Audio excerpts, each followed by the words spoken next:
بسم اللہ الرحمن الرحیم اللہم صلی علی سیدنا و مولانا محمد و علی آل سیدنا و مولانا محمد مبارک وسلم۔ جی پچھلے لیکچر میں ہم نے فاعل کے بارے میں تھوڑی سی تفصیل پڑھی تھی کہ فاعل اگر مذکر ہو تو فعل کا صیغہ بھی مذکر آئے گا، فاعل اگر مؤنث ہو تو فعل کا صیغہ بھی مؤنث آئے گا۔ اس کے بعد ہم نے فعل لازم اور فعل متعدی کے بارے میں پڑھا تھا۔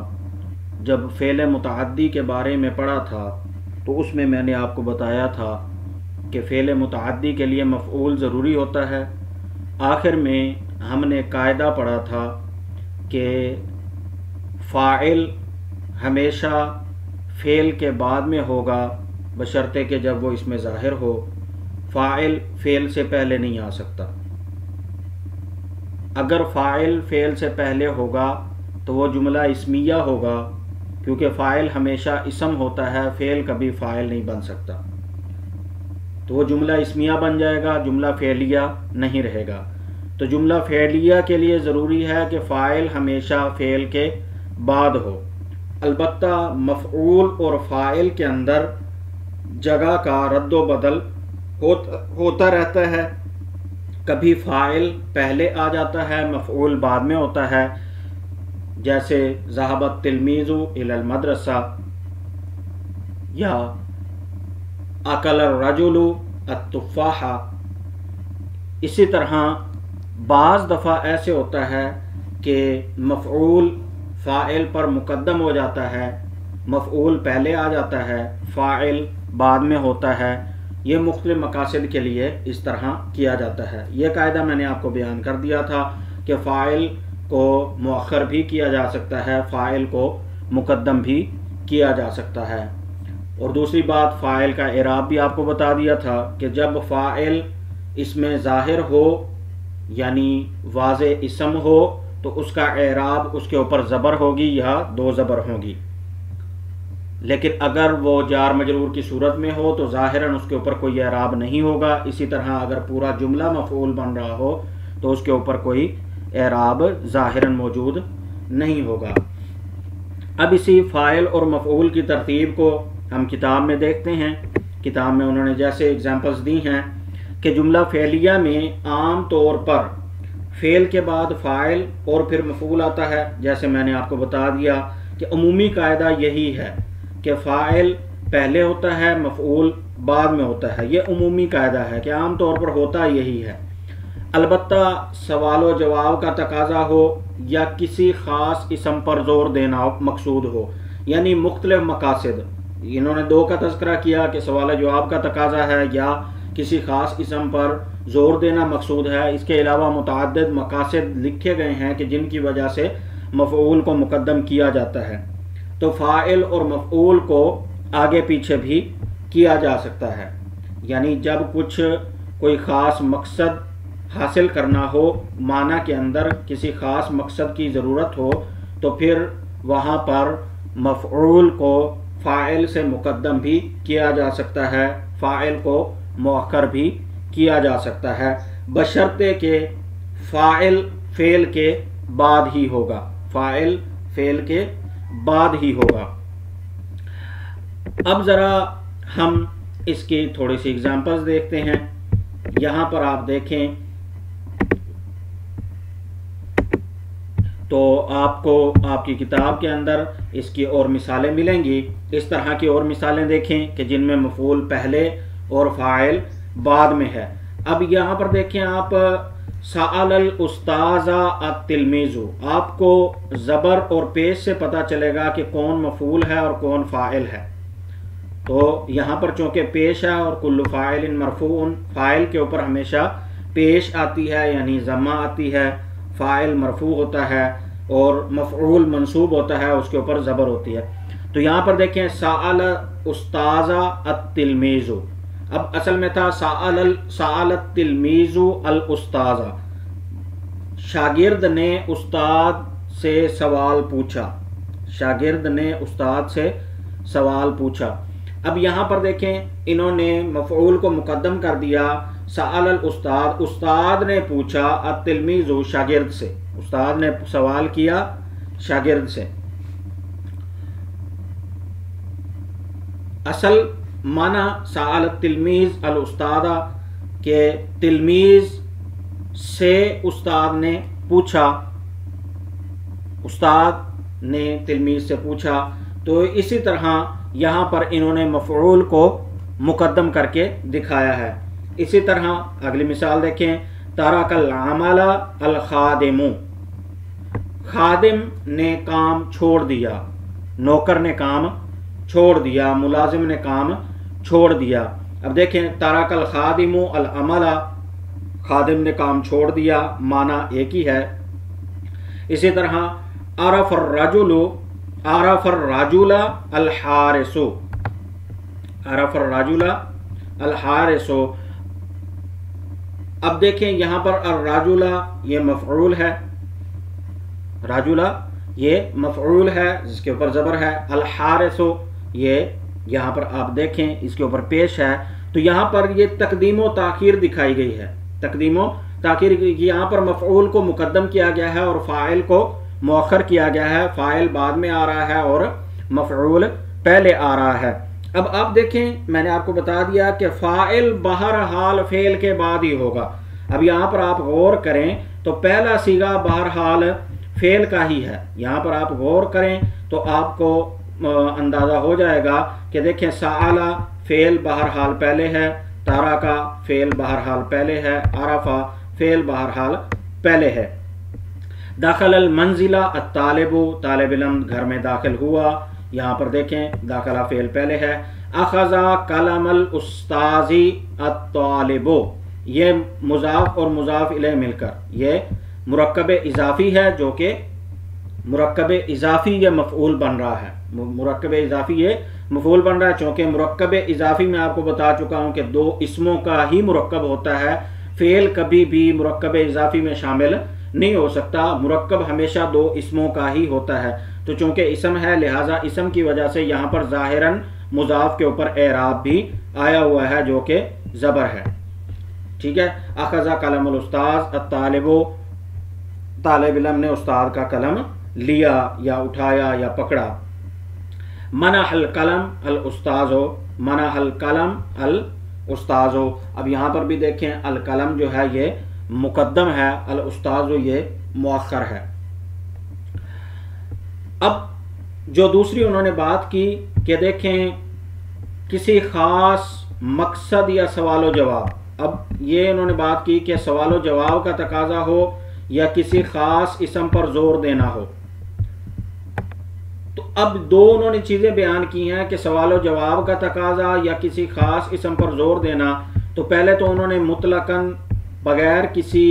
بات کے انہوں نے سادہ اگزامپلز دی ہیں، اب ذرا اس کی وضاحت کر رہے ہیں جو انہوں نے اوپر اصول بیان کیا۔ اب یہاں پر دیکھیں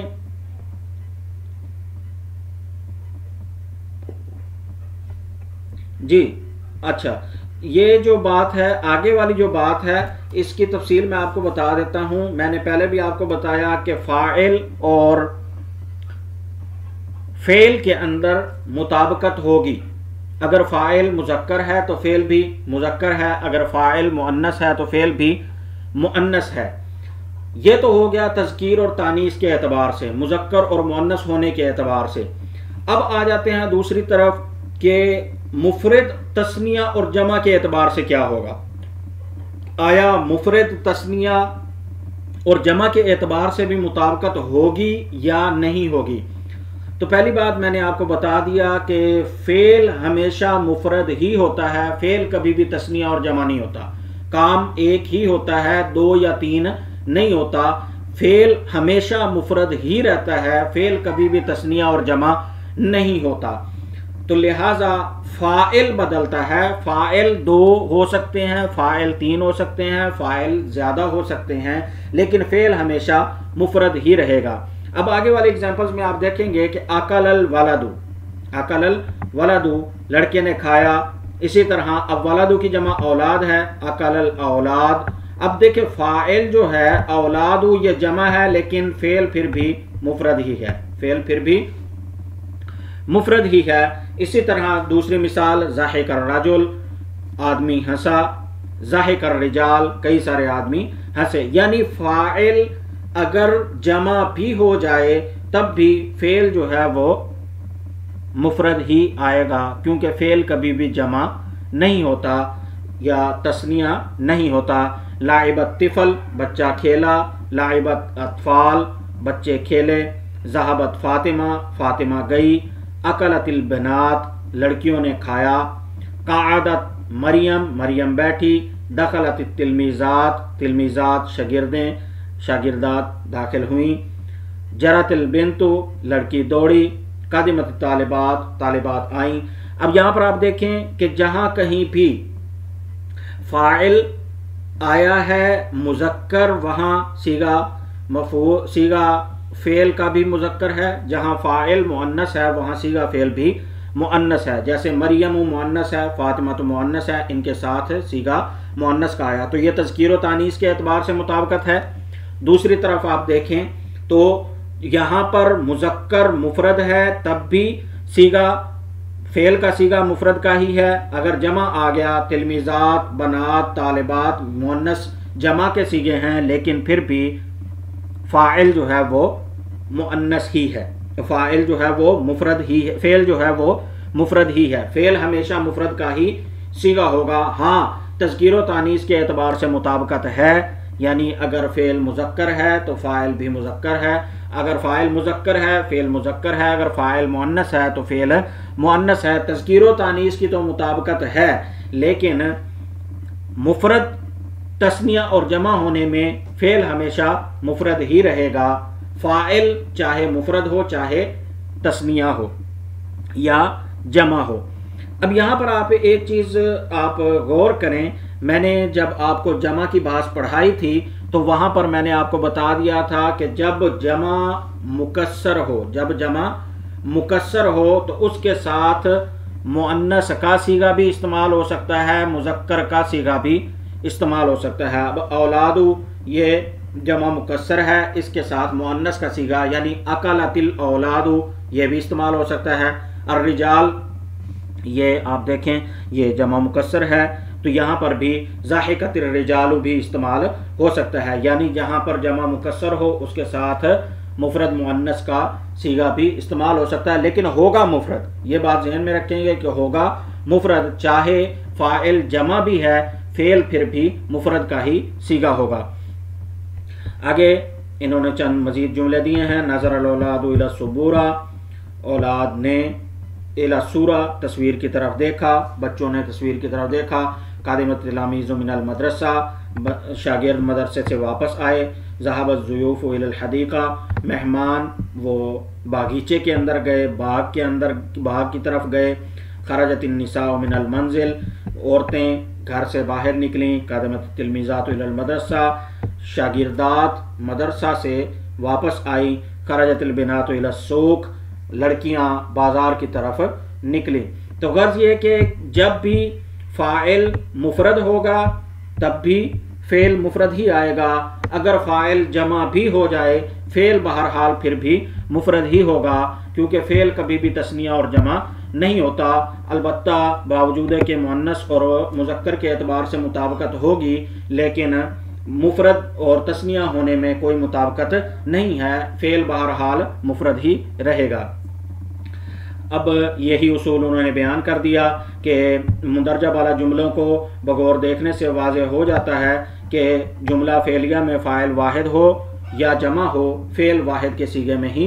رہتا ہے۔ اب دوسری بات جو انہوں نے کی تھی کہ مخصوص مقاصد کے لیے، اب مخصوص مقاصد کے لیے اب میں نے آپ کو بتایا تھا کہ اگر مفعول پر مقدم ہو فعل سے مؤخر ہو تو پھر تو جملہ فعلیہ ہے، اگر مفعول پر مقدم ہو یعنی فاعل اگر مفعول پر مقدم ہو لیکن فعل سے مؤخر ہو پھر تو جملہ فعلیہ ہے، لیکن اگر فاعل خود فعل سے بھی مقدم ہو جائے تو پھر وہ جملہ فعلیہ نہیں رہتا بلکہ وہ جملہ اسمیہ بن جاتا ہے، جیسے کہ یہاں پر انہوں نے دکھایا کہ اگر فاعل مفعول پر بھی مقدم ہو جائے تو جملہ اسمیہ بن جاتا ہے۔ من ذہب الی المدرسہ، مدرسہ کی طرف کون گیا؟ زید ذہب الی المدرسہ۔ اب دیکھیں زید ذہب، یہاں پر زید باوجود ہے کہ ایک فاعل ہے، لیکن اصل میں فاعل ذہب کے اندر ہوا ضمیر ہے جو کہ زید کی طرف لوٹ رہی ہے، تو لہٰذا اب زید مقدم ہو گیا اور آگے فعل اپنے فاعل یعنی ضمیر کے ساتھ مل کر پورا جملہ یہ اس کی خبر بنے گا، تو اب یہ جملہ فعلیہ باقی نہیں رہا بلکہ یہ جملہ اسمیہ بن گیا ہے۔ ایز اٹ از دوسری مثال آپ دیکھیں، من اکل الفاکہہ، کس نے پھل کھائے، الخادم اکل الفاکہہ، اب باوجود ہے کہ اکل الخادم الفاکہہ ہوتا تو پھر جملہ فعلیہ تھا، لیکن الخادم اکل الفاکہہ اس کی وجہ سے یہ جملہ اسمیہ بن گیا۔ اسی طرح من منح الجائزہ، کس نے انعام عطا کیا،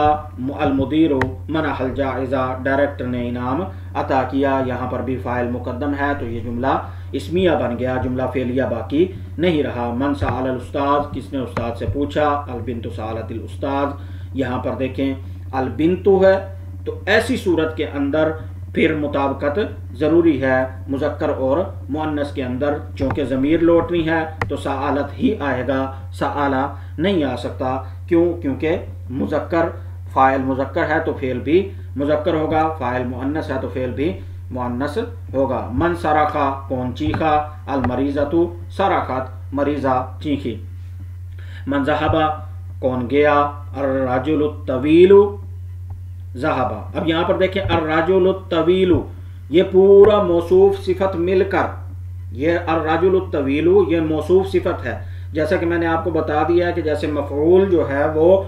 اکیلا اس میں ظاہر بھی بن سکتا ہے، مرکب بھی بن سکتا ہے، اسی طرح یہاں پر یہ فاعل یعنی مبتدا، یہاں پر یہ مبتدا بنے گا، فاعل تو نہیں بن سکتا، تو یہ موصوف صفت کی صورت کے اندر بھی آیا ہوا ہے۔ الرجل موصوف ہے، طویل اس کی صفت ہے، الرجل الطویل ذہب، ذہب فعل ہے اور اس کے اندر ہوا ضمیر ہے جو اس کی طرف واپس لوٹ رہی ہے، تو لہٰذا یہ بھی اب جملہ اسمیہ بن چکا ہے، یہ جملہ فعلیہ باقی نہیں رہا۔ من منح الکتاب، کس نے کتاب دی، فاطمہ منحت الکتاب، فاطمہ نے کتاب دی۔ من ترک العمل، کام کس نے چھوڑ دیا، الخادم ترک العمل، خادم نے کام چھوڑ دیا۔ اب یہاں پر آپ دیکھیں ان تمام مثالوں کے اندر کہ